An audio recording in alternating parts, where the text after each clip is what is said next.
Umoja wa Vijana KKKT Mabibo External chini ya mchungaji kiongozi Frank Kimambo pamoja na baraza la wazee wamekuandalia ibada maalum inayokwenda kwa jina la Super Sunday. Johnny tumsifu Bwana.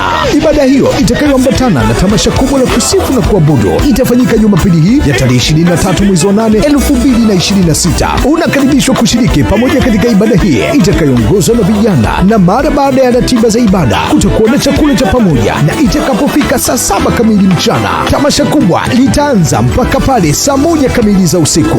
Waimbaji mbalimbali watakuwepo kama vile Paul Clement,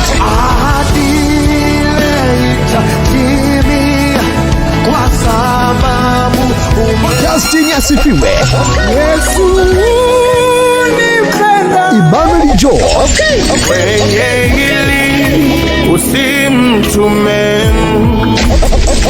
pamoja na kwaya CBC yani AIC Chang'ombe. Lakini pia katika ibada tutashibishwa kiroho na mwalimu Elton Simon. Kwaya za usharika pamoja na praise team watahudumu pia. Ewe kijana, unakaribishwa kushiriki kumsifu Mungu kwa pamoja. Mwambie mwenzako na mwenzako amwambie mwenzake, awataarifu na wale. Unaanzaje kukosa sasa? Zihesabu hatua zako 1, 2, 3 mpaka KKKT Mabibo External.